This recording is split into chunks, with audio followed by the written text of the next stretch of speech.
ये समझिए कि गांव, गरीब और किसान की कोई सुनवाई इस सरकार में नहीं है। अभी तक के जो हालात हैं, तो चाहे महेश शर्मा जी हों, एक बार भी वो हमारे आंदोलन में नहीं आए, एक बार भी उनका कोई स्टेटमेंट हमारे पक्ष में नहीं पड़े।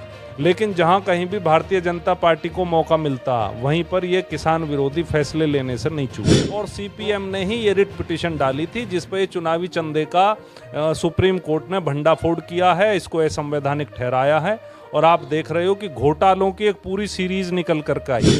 जो सद्भावना वो खतरे में, हिंदू मुसलमान के बीच बंटवारा करना, जातियों के बीच बंटवारा करना, ये इनकी राजनीति का मुख्य आधार है। जय हिंद दोस्तों, वंदे मातरम। मैं सोनू नागर और आप देख रहे हैं हिंद फोकस न्यूज़। इस समय मैं गौतम बुद्ध नगर में हूं और मेरे साथ डॉक्टर रूपेश वर्मा जी हैं। इनसे किसान नेता हैं, सवाल जवाब होंगे। लोकसभा इलेक्शन का माहौल है इस समय, तो लोकसभा से जुड़े ही सवाल होंगे। सर, आपका बहुत बहुत स्वागत है हमारे चैनल पर। जी बहुत बहुत धन्यवाद नागर जी।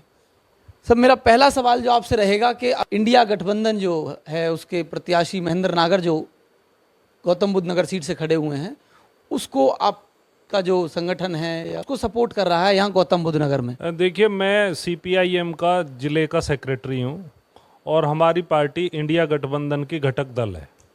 और हमारी पार्टी ने निर्णय किया कि जहाँ कहीं भी बीजेपी हराव का नारा दिया है और जहाँ कहीं भी इंडिया गठबंधन का प्रत्याशी मजबूत हो, उसी को हमें सपोर्ट करना है।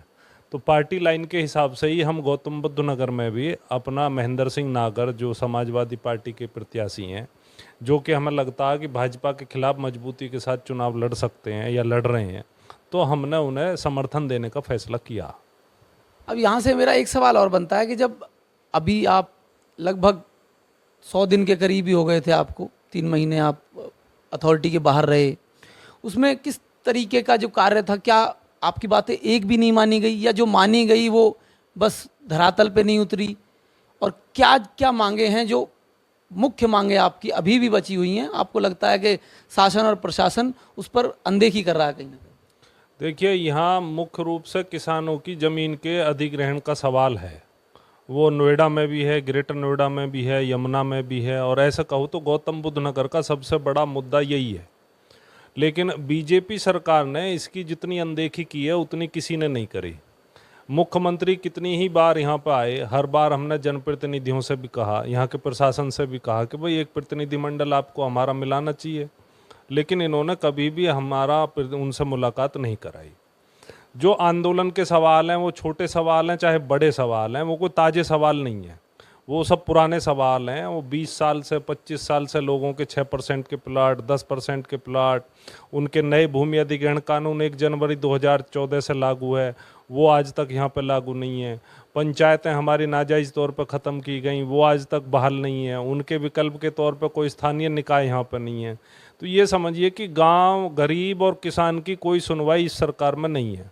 और ये नीतिगत तौर पे भी हमें लगता है कि ये सरकार, यदि किसी बिल्डर का मुद्दा है, यदि ग्रुप हाउसिंग का मुद्दा है, तो इन्हें उसकी चिंता होती है और वो तुरंत इनको निर्देश करते हैं और ये तुरंत बोर्ड बैठक भी बुलाते हैं और उस पर अपना निर्णय भी करते हैं। लेकिन जहाँ तक किसानों के सवाल हैं, तो उस पर लगातार इनकी कोशिश ये रहती है कि इसको टाल मटोल करके और आगे के लिए खिसकाते रहें। और यही वजह है कि लगभग 25 साल से किसानों के मुद्दे, किसानों के हक आज भी अधूरे हैं। आप जब वहाँ किसान आंदोलन में जब आप बैठे, तो कई दौर की वार्ता हुई थी, उसमें कोई निष्कर्ष निकल के आया? आपको लगा कि हाँ निष्कर्ष निकलने वाला है, या किस तरीके का आपको लगा कि भाई अधिकारी खुद नहीं करना चाह रहे हैं या ऊपर से कोई प्रेशर है? देखिए, हमारे आंदोलन के प्रेशर में इन्होंने हमारे सभी मुद्दों पर हाँ भी भरी, लिख करके भी दिया। ये भी तय हुआ कि 2-3 मुद्दे जो शासन स्तर के हैं, वो शासन स्तर से सुलझाए जाएंगे।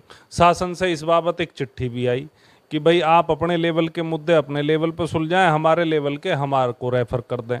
उसके बाद जब हमें लगा कि ये शासन स्तर के मुद्दों को भी शासन स्तर पर हल नहीं किया जा रहा, तो फिर से हमने आंदोलन किया। तो उस संबंध में एक कमेटी बनी है, जिसके अध्यक्ष रेवेन्यू बोर्ड के चेयरमैन हैं, जिसकी आज बैठक भी हो रही है, पहली बैठक हो रही है। उस बैठक में हमारे मुद्दे हमने लिख करके दिए हैं। तो इससे अगली जो बैठक होगी, उसमें हमें फिजिकली वहाँ जा करके अपने मुद्दे रखने का मौका मिलेगा। तो हमें उम्मीद है कि ये कमेटी जो आख्या देगी, उसके आधार पर माननीय मुख्यमंत्री कोई निर्णय किसानों के पक्ष में ले पाएंगे। अभी तक के जो हालात हैं, तो चाहे महेश शर्मा जी हों, एक बार भी वो हमारे आंदोलन में नहीं आए, एक बार भी उनका कोई स्टेटमेंट हमारे पक्ष में नहीं आया।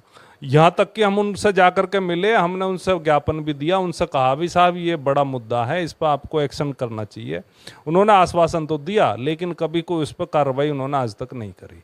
और अभी भी क्षेत्र में वो कहते घूम रहे हैं कि हम इस पर कार्रवाई करेंगे। जहाँ कहीं लोग सवाल पूछ रहे हैं, या तो जो सवाल पूछ रहे हैं उन्हें वो अवॉइड कर दे रहे हैं, निकल जा रहे हैं वहाँ से, या फिर ऐसा ही कह दे रहे हैं कि साहब ठीक है हम इस पर कार्रवाई करेंगे यदि हम जीते तो इनका जो रवैया है बिल्कुल गंभीर नहीं है हमारे मुद्दों को लेकर के, ना पार्टी का गंभीर है।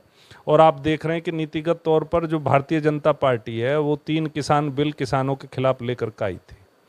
जो इनके गृह राज्य मंत्री थे टैनी, उसके बेटे ने 4 किसानों को कुचला, पूरे देश ने देखा। तो ये तो जाहिर है। और जो हमारा भूमि अधिग्रहण कानून है जो 1 जनवरी 2014 से लागू हुआ था, उसको भी इन्होंने 4 बेर पूंजीपतियों के पक्ष में बदलने के लिए अध्यादेश लेकर के आए। हालांकि वो हम लोगों ने विरोध किया, वो उस मंशा में सफल नहीं हो पाए। 3 कृषि कानून भी इनको वापस लेने पड़े। लेकिन जहां कहीं भी भारतीय जनता पार्टी को मौका मिलता वहीं पर ये किसान विरोधी फैसले लेने से नहीं चूकते।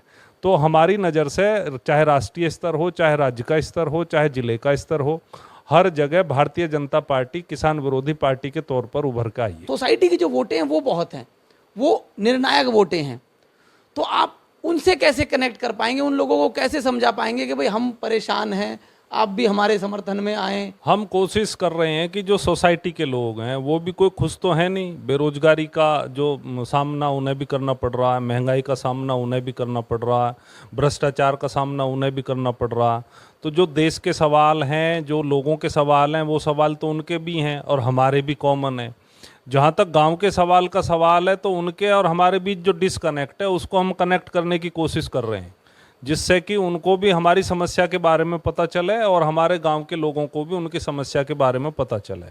ये तो पुरानी प्रथा रही है कि फूट डालो और राज करो, तो हम उन्हें अलग करके नहीं देखते। वो इसी देश के निवासी हैं, यहीं के लोग हैं, हमारे लोग हैं।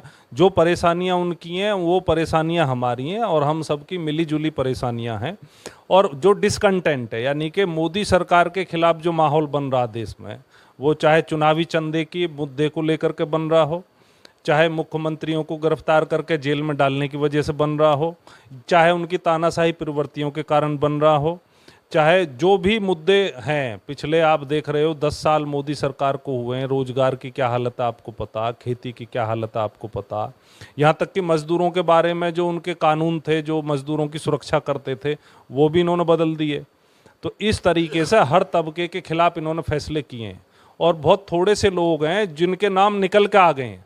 करीब 3 लाख करोड़ रुपये के ठेके चुनावी चंदे के एवज में दिए गए हैं और ये स्पष्ट तौर पर निकल कर आया। हम बहुत पहले से ये बात कहते हैं और अकेली भारत की कम्युनिस्ट पार्टी मार्क्सवादी ऐसी है जिसने इलेक्टोरल बॉन्ड स्कीम में खाता ही नहीं खुलवाया और हम शुरू से इसका सैद्धांतिक विरोध करते रहे। और सीपीएम ने ही ये रिट पिटीशन डाली थी जिस पर चुनावी चंदे का सुप्रीम कोर्ट ने भंडाफोड़ किया है, इसको असंवैधानिक ठहराया है।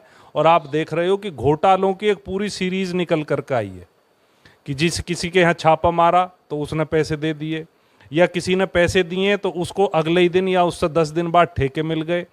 और तमाम जो भ्रष्टाचारी हैं जो इनके साथ आए हैं, चाहे अजीत पवार था, उन पर इन्होंने कहा कि 70,000 करोड़ का घोटाला, प्रफुल्ल पटेल के लिए कहा कि इसने भी 70,000 करोड़ का घोटाला किया, वो हेमंत बिस्वा शर्मा था उसके लिए कहा कि उसने वाटर घोटाला किया, शारदा स्कैम के शुभेंदु अधिकारी थे उनके लिए कहा कि इन्होंने जो है घोटाला किया। ये सब के सब भाजपा में, भाजपा के साथ में है। तो ये अब भारतीय भ्रष्टाचारी बचाओ पार्टी है। बीजेपी जो है भ्रष्टाचारियों को बचाने का काम कर रही है और जो भ्रष्टाचारी इनके साथ आ रहा वो सुरक्षित है और जो लोग इनके खिलाफ हैं ईडी का इस्तेमाल करके, सीबीआई का इस्तेमाल करके, क्योंकि पीएमएलए कानून में अभी आप देख रहे हो कि शराब घोटाले में 55 करोड़ के जो ट्रेल हैं चंदा जो इनके माफ़ी जिनको दी गई है और जो इनके गवाह बने उनसे इन्होंने चंदा प्राप्त किया। शरत रेड्डी से, मुंगडा रेड्डी से, उसके बेटे राघव रेड्डी से, इन्होंने इन्हें पैसा दिया। तो शराब घोटाला तो इन्होंने किया। केजरीवाल के ऊपर 1 रुपये का मनी ट्रेल नहीं निकला, संजय सिंह के ऊपर मनी ट्रेल नहीं निकला, आपके मनीष सिसोदिया के पास से 1 रुपया बरामद नहीं हुआ। और जब से चुनावी चंदे का डेटा निकल कर आया तो आप देखोगे कि 55 करोड़ रुपये जो इसमें मुख्य रूप से जो आरोपी थे उन्होंने भाजपा को दिए। तो ये तो स्पष्ट तौर पर भाजपा के किसी आदमी के खिलाफ कोई कार्रवाई नहीं है। तो ये भारतीय जनता पार्टी के आने से ये केवल ऐसा चुनाव है कि इसमें दो बड़े खतरे हैं, ये कोई सामान्य चुनाव नहीं है। इसमें दो बड़े खतरे हैं, एक तो भारत की जो सद्भावना वो खतरे में, हिंदू मुसलमान के बीच बंटवारा करना, जातियों के बीच बंटवारा करना, ये इनकी राजनीति का मुख्य आधार है। दूसरा, ये भारत के लोकतंत्र में, भारत के संविधान में, लोकतांत्रिक सिद्धांतों में इनका कतई विश्वास नहीं है।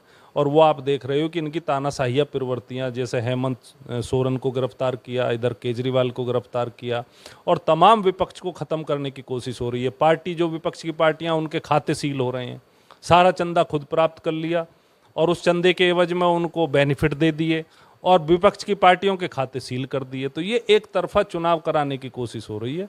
तो इंडिया गठबंधन इसके खिलाफ मुकाबले में खड़ा है।